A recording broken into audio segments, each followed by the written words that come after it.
Welcome to today's Explainer. I am honestly so glad you're here with us because today we are venturing deep into the woods. We're looking at 3 chilling, completely true accounts sourced straight from individuals who went out seeking peace and quiet, but instead, well, they found themselves entirely alone with the unknown.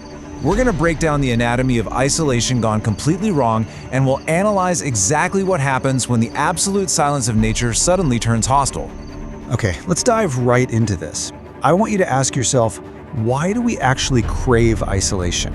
We actively book these remote cabins miles away from cell service, hospitals, neighbors, all just looking for a reset.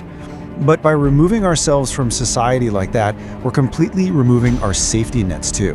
We willingly put ourselves in environments where we are just deeply, profoundly vulnerable. It's a really strange paradox, isn't it? So there's this core conflict at play here. The expectation is always this idyllic fantasy, right? A peaceful retreat, sipping coffee on the front porch, ultimate relaxation. But the reality presented in our source material today sharply contrasts with that dream. Instead of peace, our narrators were hit with intense paranoia, completely uninvited guests showing up in the pitch black, and a sudden, primal fear that fundamentally altered their lives. Let's see exactly how this breaks down in our first case. Case File 01. The Lost Loggers. So our first account takes us out to a 200-acre private forest on an old abandoned logging site. The camper bushwhacks miles off any known trail to set up a tent. We're talking total isolation.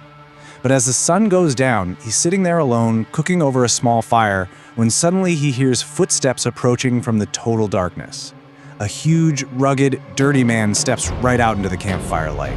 The narrator actually notes the guy looked almost exactly like a stereotypical logger. And he just casually drops this wildly unsettling line, "Hey buddy, I'm looking for my friend." Now keep in mind, this is deep private property. Literally nobody should be out here. And yet this massive stranger is just comfortably scanning the dark woods asking about a missing friend. Well, the camper smartly packs up immediately and starts speed walking through the pitch black trees to get back to the main house. But he doesn't make it far. He's intercepted. Rapid footsteps come up ahead of him, and another man, who looks remarkably similar to the first one, stops just in sight. The camper, understandably nervous, points back toward the logging shelter, saying the first man is looking for him. But the second man doesn't even move. In this eerie, deadpan, monotone voice, he just repeats, "Where is he? Where is your friend?" And this brilliantly illustrates the massive red flags flying in this scenario. You've got deep property trespassing, sudden materializations in the dark, and silent stalking. As the terrified camper basically forces himself to keep walking away, he hears the 2 men meet up behind him in the dark. But they don't speak to each other. They just stand side by side in absolute silence, watching him leave.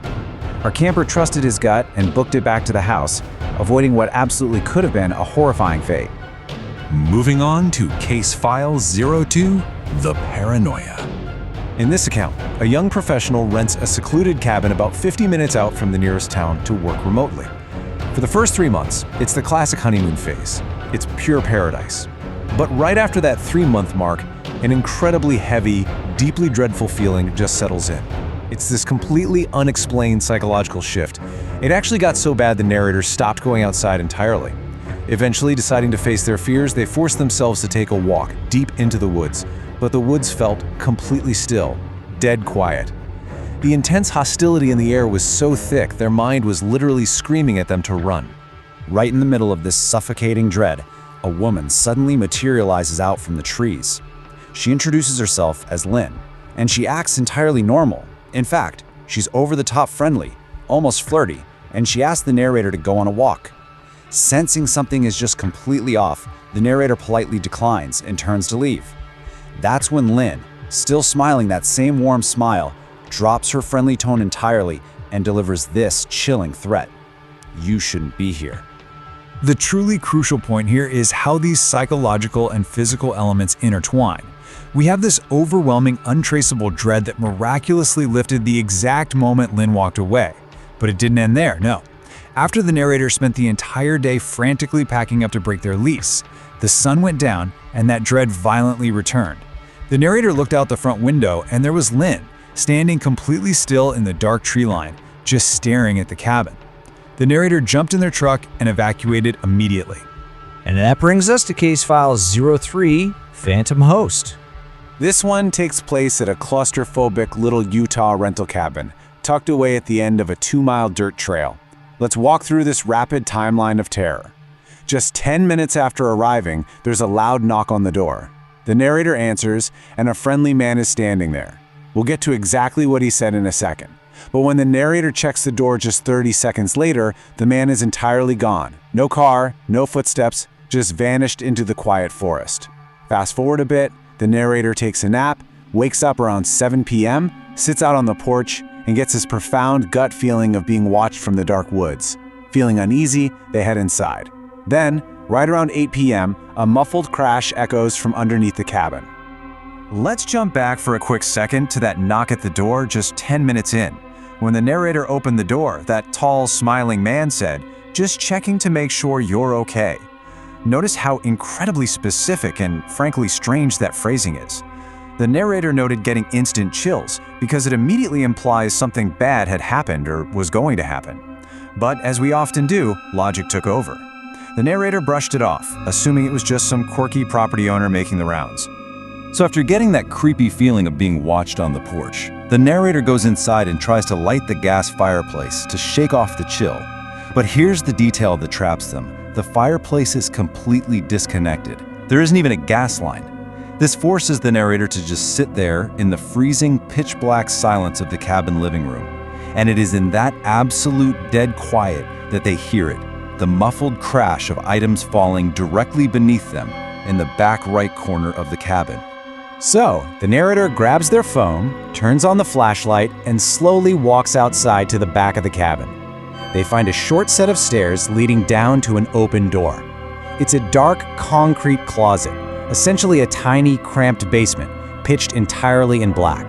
There are scattered items thrown all across the floor, clearly the unmistakable source of that crashing noise. The suspense here is literally unbearable as the narrator steps down slowly into the dark to investigate.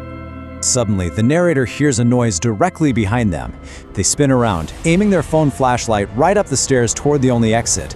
And there, illuminated in stark, terrifying full HD clarity against the pitch black, is a man staring down at them. It's the exact same friendly man who had knocked on the front door hours earlier. He is silently blocking the only way out.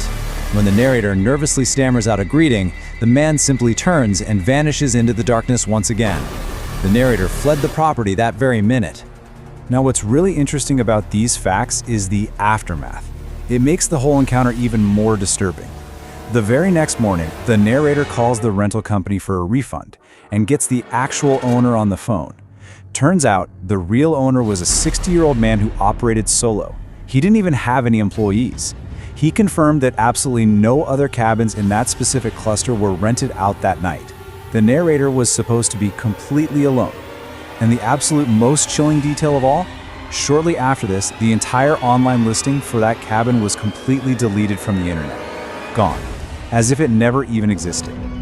Which brings us to our final takeaway: trusting your survival instincts. What we're looking at across all three of these true case files isn't just a collection of spooky stories, it's honestly a real study in human survival. Because out in the woods, logic often completely fails, and primal intuition is what saves you. In our civilized, day-to-day world, we are trained to rationalize everything. Oh, it's just a friendly neighbor. It's just the property manager checking in. I'm just being paranoid. But in every single one of our source stories today, waiting around for a logical explanation would have been catastrophic. The narrators survived specifically because they abandoned social politeness and logic entirely and just listened to the alarm bells ringing in their heads.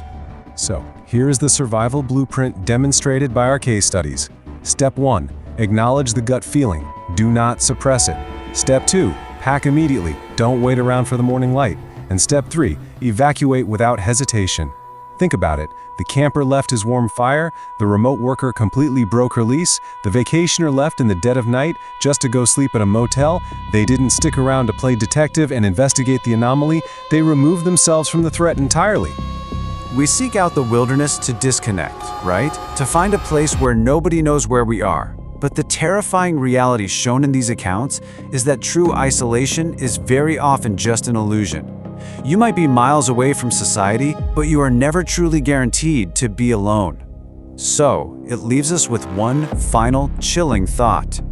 The next time you book a quiet, secluded cabin deep in the woods, who else knows you're there?